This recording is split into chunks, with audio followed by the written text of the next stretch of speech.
Bonjour à toutes et à tous, c'est Manuel Correa. Dans cette vidéo, nous allons parler de l'outil pot de peinture dans Photoshop. Je vais vous expliquer son fonctionnement, nous allons voir aussi deux trois petites astuces. Je vais aussi vous expliquer pourquoi à mon sens cet outil est complètement désuet, qu'on n'a plus besoin de s'en servir car on a maintenant d'autres moyens de travailler d'une manière un peu plus flexible qu'avec cet outil. Bien, alors l'outil pot de peinture se trouve dans le même groupe que l'outil dégradé. Je suis ici avec la version CC 2019 de Photoshop.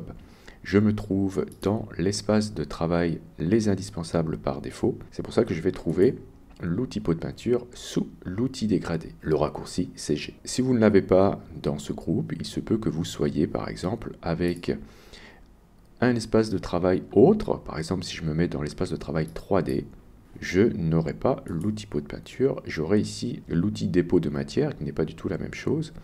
En revanche, si je clique sur les trois petits points ici, et que je fais un clic droit dessus, je vais trouver tous les outils manquants, puisque la barre des outils est totalement paramétrable. Donc ici, je vais retrouver l'outil pot de peinture si j'en ai besoin. Donc moi, je vous conseille, si vous devez utiliser les fonctions classiques de Photoshop, de vous mettre dans l'espace de travail les indispensables par défaut, et si besoin, de le réinitialiser en cliquant ici sur réinitialiser les indispensables. Dans ce cas, vous aurez l'espace de travail de Photoshop par défaut. Alors, l'outil pot de peinture, je vais aller le chercher ici, dans le groupe de l'outil dégradé à ce niveau-là. Je clique dessus et maintenant j'ai l'outil. Je vais avoir bien sûr dans la barre des options les options de l'outil et on va s'apercevoir qu'il y a des options que l'on connaît déjà si vous connaissez l'outil de sélection baguette magique. On va voir qu'on a des options qui sont très similaires à l'outil pot de peinture. Alors je reviens sur l'outil pot de peinture et on va voir un petit peu comment ça fonctionne. En tout premier, on voit qu'ici, on a dans la barre des options premier plan. Premier plan est un paramètre qui va vous permettre d'utiliser l'outil pot de peinture avec la couleur de premier plan. Donc ici j'ai du noir, je suis en présence d'un document simple avec un arrière-plan blanc. Et si je clique dans mon calque avec l'outil pot de peinture, puisque j'ai ici le paramètre premier plan actif et une couleur de premier plan qui est noire, si je clique, je vais remplir entièrement mon arrière-plan avec cette couleur. Donc en fait, vous l'aurez compris, l'outil pot de peinture sert à remplir une zone avec une couleur. On verra tout à l'heure que si je clique ici, je peux aussi remplir une zone avec un motif. Bien, à côté, vous avez les modes de fusion, qui sont classiques. Ce sont ceux qu'on l'on trouve aussi avec les outils de dessin, l'outil pinceau, l'outil crayon, etc.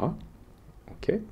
Et ensuite, vous avez l'opacité. Si je mets une opacité de 50 et que je refais la même opération que tout à l'heure, voilà, je vais remplir cette fois-ci mon arrière-plan avec du noir, mais avec une opacité de 35%. Je reviens en arrière. Là, ici, j'ai la tolérance qui est réglée par défaut sur 32. C'est bien évidemment le même principe de fonctionnement que la tolérance de la baguette magique, c'est-à-dire que lorsque vous cliquez sur une couleur avec l'outil pot de peinture, la couleur est analysée et on va remplacer cette couleur sur laquelle on a cliqué, soit par la couleur de premier plan, soit par un motif, mais en fonction d'une tolérance. On verra ça aussi tout à l'heure. On a ici un paramètre lissage qui va nous permettre d'éviter d'avoir des effets d'escalier lorsqu'on va remplir des formes qui ne seront pas orthogonales. À côté, nous avons pixel contigu. Nous allons, si elle est cochée, remplir uniquement les couleurs qui sont contiguës, c'est-à-dire les couleurs qui se touchent. Et à côté, on a une option très intéressante qui va nous permettre de travailler sur tous les calques à la fois. Donc ça sera très utile si on souhaite, par exemple, mettre un remplissage ailleurs que sur notre image de départ, ce qui nous permettra de travailler d'une manière non destructive. Donc voyons voir le fonctionnement simple de l'outil avant de voir des choses un peu plus avancées. Donc je vous ai montré tout à l'heure que si je cliquais dans mon arrière-plan, en fonction des paramètres que j'ai définis ici, j'allais remplacer la couleur sur laquelle j'avais cliqué. On peut aussi le faire à partir d'une sélection. Regardez, je vais ici utiliser l'outil rectangle de sélection. Je vais faire une sélection. Et maintenant, si je prends l'outil pot de peinture et que je clique sur mon arrière-plan, je ne vais remplir que cette sélection. D'accord? Je reviens en arrière, je vais ajouter une autre sélection. Donc je vais ici cocher cette option-là. Et je vais ajouter plusieurs sélections rectangulaires. Je reprends mon outil pot de peinture. Et maintenant, si je clique dans une des sélections, je vais remplir toutes les sélections. Donc ça, c'est très utile aussi. Petite astuce, si vous souhaitez remplir rapidement une sélection, ici j'ai l'outil rectangle de sélection, je fais une sélection. Et si je souhaite remplir cette sélection avec la couleur de premier plan, plutôt que d'aller chercher l'outil pot de peinture ici, je peux utiliser le raccourci Alt supprime, donc option supprime sur Mac, et je vais remplir voilà, cette sélection avec ma couleur de premier plan. Si je fais CTRL supprime sur PC ou commande supprime sur Mac, je vais remplir avec la couleur d'arrière-plan. Donc voilà, une petite astuce rapide qui vous permettra de vous passer de l'outil pot de peinture. Autre astuce intéressante aussi, là regardez, j'ai mon outil de sélection. Si j'appuie sur G et que je maintiens G enfoncé, j'ai l'outil pot de peinture qui apparaît. Car si vous connaissez vos raccourcis, vous pourrez faire appel aux outils avec les raccourcis sans lâcher l'outil de départ que vous aviez. Regardez, si je lâche G, je me retrouve avec l'outil de sélection. Ok, donc j'appuie sur G, tac, je remplis cette forme, je fais une autre sélection, tac, je la remplis, etc., etc. Donc voilà, deux petites astuces très utiles. Bien, alors voyons voir ici le paramètre tolérance. Je vais aller chercher l'outil dégradé. Je vais prendre un dégradé dans la liste ici, peu importe lequel. On va choisir, tenez, par exemple celui-ci. Ok, et je vais faire un dégradé qui va du haut vers le bas. Ok, et je vais reprendre mon outil pot de peinture. Je vais dire allez, que je vais remplir avec une autre couleur que le noir. Je vais aller chercher ici dans mon nuancier allez, du bleu. Ok, donc vous voyez que la couleur de premier plan a été remplacée par la couleur que j'ai choisie dans mon nuancier. Et j'ai toujours ici, bien sûr, l'option premier plan.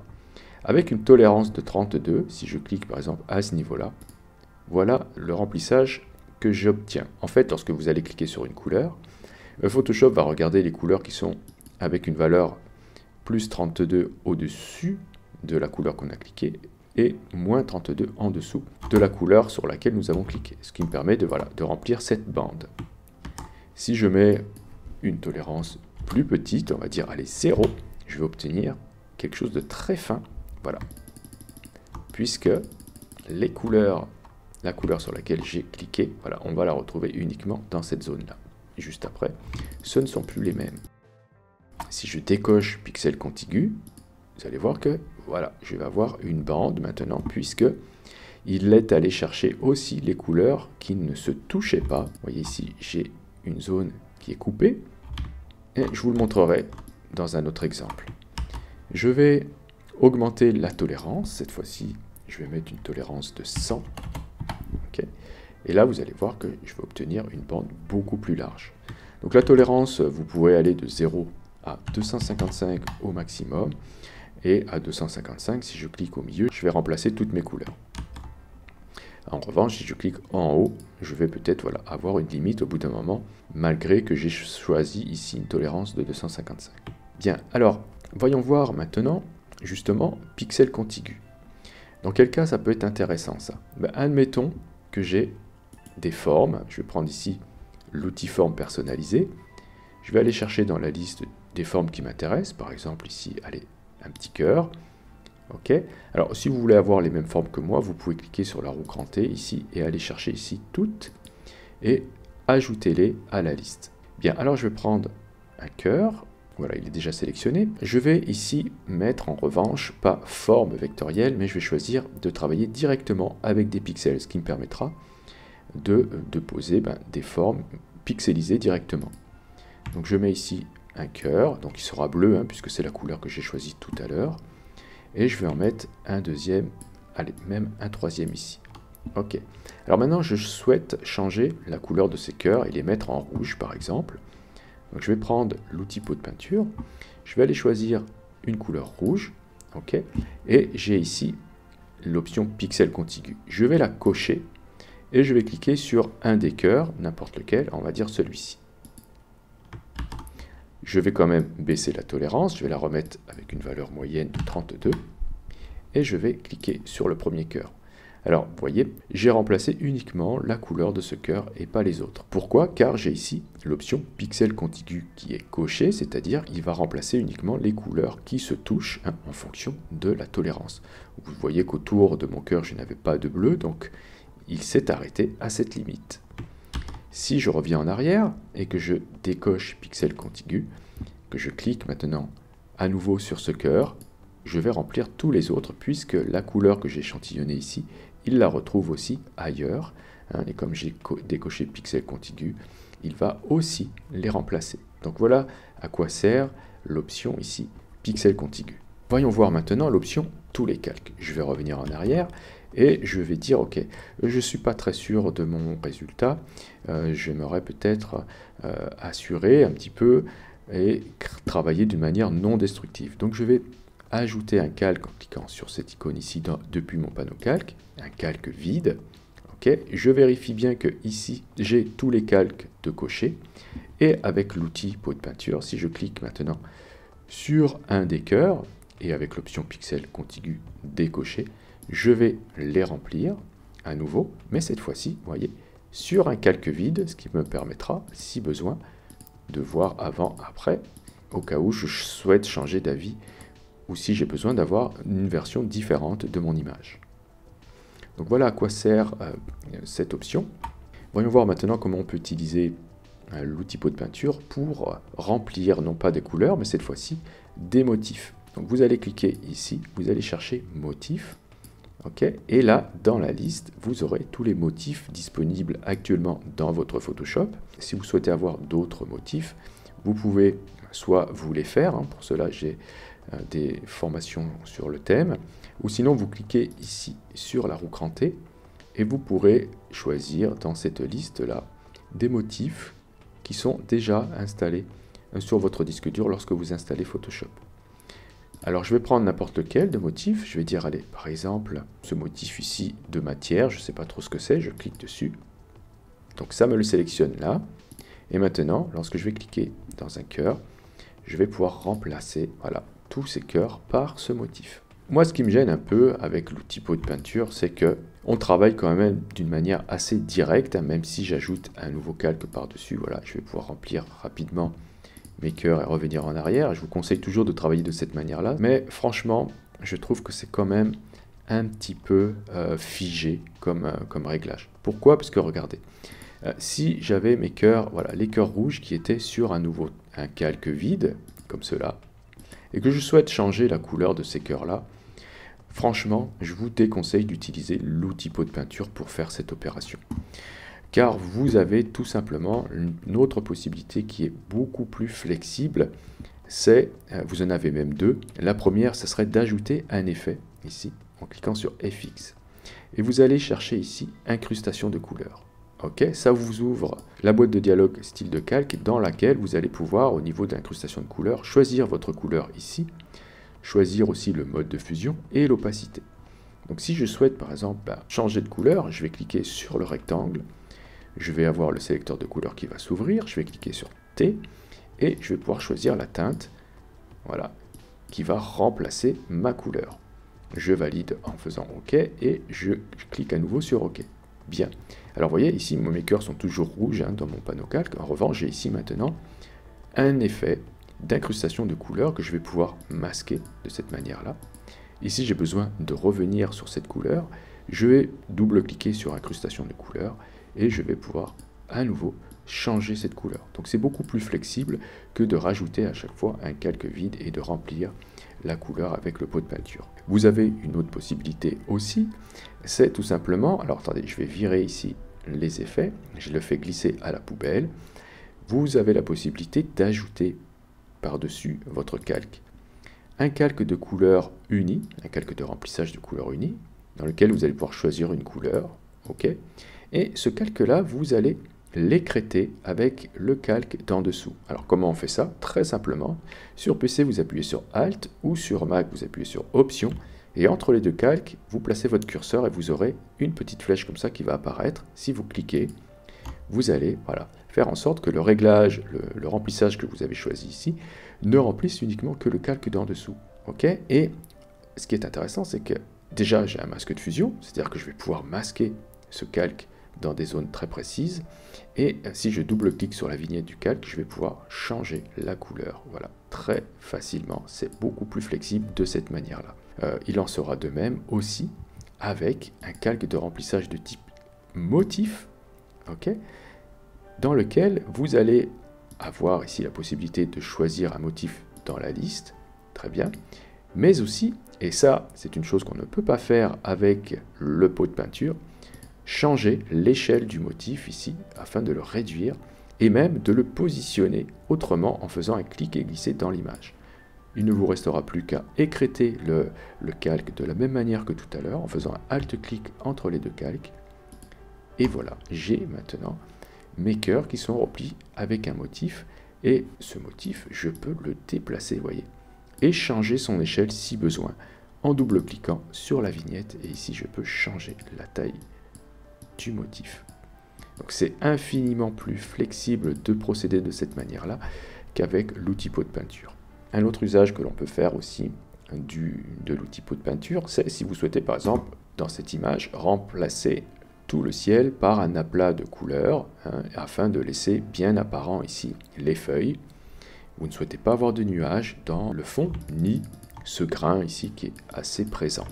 Bien, je peux utiliser l'outil pot de peinture pour cela. Alors, je vais travailler quand même d'une manière non destructive. Je vais ici ajouter un autre calque. Je vais choisir une couleur de premier plan, par exemple une couleur qui est déjà présente dans mon image. Je vais faire Alt-clic pour faire appel à la pipette. Cela va me sélectionner une couleur de premier plan. OK, et je vais choisir ici donc l'outil pot de peinture. Je me mets ici en couleur de premier plan, en mode normal, avec une opacité de 100. Et je vais mettre la tolérance ici à 100, afin d'être bien sûr que ça remplisse quand même assez bien mes formes. Je vais laisser le lissage coché. Et je vais en revanche décocher pixel contigu. Pourquoi? Car si je clique ici, j'aimerais que ça me remplisse aussi les zones qui sont isolées, donc le bleu qui ne se touche pas. Je vais bien cocher tous les calques car j'ai ajouté un calque vide. Bien, alors si je clique ici, vous allez voir, hop, voilà, ça m'a rempli tout mon ciel avec la couleur. Alors je vais recommencer avec une autre couleur pour que ce soit encore plus vraiment flagrant. Je vais prendre un jaune ici et je recommence. Voilà. Vous voyez, ça m'a bien rempli tout le ciel, car la tolérance que j'ai saisie ici fonctionnait bien. Si j'avais une tolérance plus petite, on va dire, allez, 20, peut-être que le résultat serait moins bon. Vous voyez ici, ça m'a pas rempli cette zone-là. Et puis, dans les feuilles, là, vous voyez, là, j'ai une limite de bleu qui est vraiment pas jolie. Donc, je reviens en arrière, et si j'augmente la tolérance, j'ai remarqué qu'à 100, ça marchait bien. Donc, faites des essais lorsque vous faites ça. Là, cette fois-ci, c'est pas trop mal. Ok. Alors, je vais revenir en arrière juste pour vous montrer quelque chose. Si je décoche lissage ici, et notez bien ici ce qui va se passer sur la bordure des feuilles, voilà, on a quelque chose voilà, de très marqué ici. Car on a un effet d'escalier qui apparaît. C'est parce qu'on a décoché le lissage. Si je le recoche, on a cet effet d'escalier qui est amoindri par un anti-aliasing, un effet donc d'anti-escalier qui est appliqué à notre réglage. Alors, si vous souhaitez faire ça, donc je le refais encore une fois, voilà, et que vous décidez de changer la couleur, je vous conseille plutôt de procéder comme je vous ai montré par la suite, c'est-à-dire d'ajouter un calque de couleur unie, okay, que vous allez changer, paramétrer, et ensuite vous l'écrêtez avec le calque que vous avez mis en dessous, ce qui vous permettra rapidement de pouvoir faire d'autres essais de couleurs. Voilà, si vous souhaitiez avoir par exemple ces feuilles-là avec un autre fond. Donc l'outil pot de peinture, ça peut être intéressant pour ça aussi. Bien sûr, j'aurais pu m'en servir avec un motif. Alors en revanche, je vais vous montrer un exemple dans lequel l'outil pot de peinture est absolument inefficace. C'est par exemple si je souhaitais changer la couleur de ces œufs. Je vais cliquer ici pour ajouter un autre calque. J'aimerais par exemple que, voilà, je vais échantillonner ce bleu avec Alt-clic. J'aimerais que cet œuf vert ici ait le même bleu que celui-ci. Si j'utilise l'outil pot de peinture, évidemment, alors là, je vais en revanche cocher pixel contigu, peut-être laisser la tolérance comme ça, on va voir. Voilà. Donc ça va me mettre un aplat de couleurs. L'outil pot de peinture met que des aplats de couleurs. Il n'est pas utilisé pour changer la couleur des objets, évidemment. Ça sert uniquement à mettre des aplats de couleurs. Donc c'est très utile lorsqu'on a des formes qui sont bien délimitées, okay, comme je vous ai montré tout à l'heure, donc avec l'outil formes ici personnalisées. Vous allez pouvoir faire des formes qui sont très bien délimitées. Et ça, ce sera... et dans ce cas, l'outil pot de peinture pourra être utile pour remplir ces formes avec une autre couleur.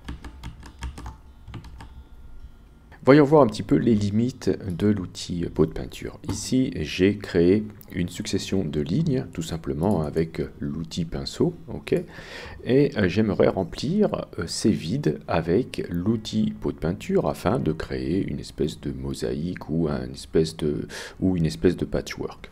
Bref, j'ai ici mes lignes, vous voyez, que j'ai dessinées sur un calque vide, avec de la transparence donc. Je vais créer par-dessus un autre calque.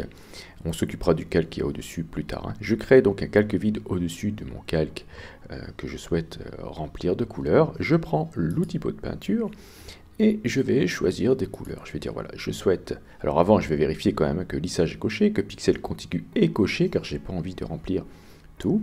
Je veux juste m'arrêter aux limites des traits noirs et je coche bien sûr tous les calques. Alors je vais mettre une tolérance moyenne de 32, ok. Et bien sûr, je vais peindre avec la couleur de premier plan. Donc je vais poser mes couleurs, voilà, alors je vais en poser quelques-unes et on va voir ce qui se passe. Alors, voilà ce qui se passe. Concrètement, si je zoome sur une zone remplie, on voit qu'ici, on est bloqué par l'opacité, ici, due en fait à mon pinceau qui avait un bord assez mou.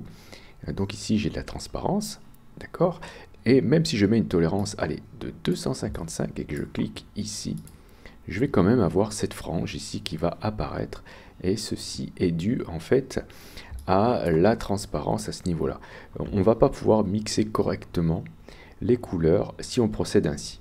Alors la solution, c'est, alors je vais jeter mon calque et je vais vous montrer, ça serait de peindre vos traits sur un calque blanc. Et là, dans ce cas, ça va beaucoup mieux fonctionner. Donc j'ajoute un autre calque vide par-dessus. Et je vais peindre. Alors là, je vais tout remplir, bien sûr, car j'ai une tolérance qui est cette fois-ci beaucoup trop forte. Je vais pouvoir remettre une tolérance moyenne de 32. Et dans ce cas, voilà, regardez les résultats, il est nettement meilleur. Si j'augmente encore la tolérance, on va dire cette fois-ci de 100, voilà, là, c'est encore mieux. Donc voilà, si vous devez faire ce genre d'exercice pour créer un fond ou pour je ne sais quoi d'autre, voilà, utilisez plutôt l'outil pot de peinture avec des limites créées avec des pixels partout dans l'image et éviter la transparence. Si par contre, vous ne pouvez pas faire autrement, par exemple, si vous êtes dans ce cas de figure là, ici je vais peindre une zone importante avec une dureté très faible. Je vais peindre cette zone-là, comme ça, voilà.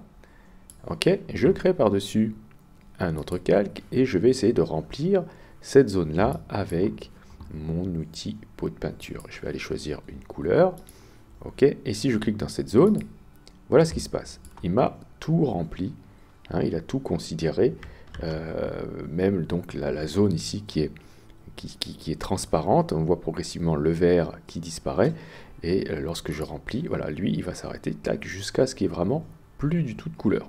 Donc pour éviter ça, ce que vous pouvez faire, c'est ça, c'est tout simplement écrêter, voyez, les deux calques ici. Vous faites Alt-clic, comme je vous ai montré tout à l'heure, à ce niveau-là, hop, et vous aurez exactement le même résultat. Ok, donc maintenant, je peux changer de couleur très facilement avec l'outil pot de peinture, en cliquant dessus. Donc voilà un petit peu l'ensemble du fonctionnement de cet outil, l'intérêt de l'outil et aussi ses limites. Franchement, c'est un outil qui date un peu, on s'en sert plus beaucoup, vous voyez, c'est assez peu flexible. Il faudra peut-être considérer plus l'usage d'un calque de couleur unie ou de dégradé ou de motif pour faire des remplissages. Ce sera beaucoup plus flexible à mon avis. Je vous remercie d'avoir suivi cette vidéo. Si vous avez des questions, n'hésitez pas à le faire dans les commentaires. Si vous avez aimé, cliquez sur j'aime, ce sera très utile pour le référencement de la chaîne. N'hésitez pas aussi à partager et à commenter, ça aussi ça favorise la visibilité de la chaîne. Si vous n'êtes pas encore abonné, cliquez sur abonnez-vous. N'oubliez pas la petite clochette pour être averti des prochains cours ou des prochains tutos. Et justement, on se dit à la prochaine pour un autre cours ou un autre tuto.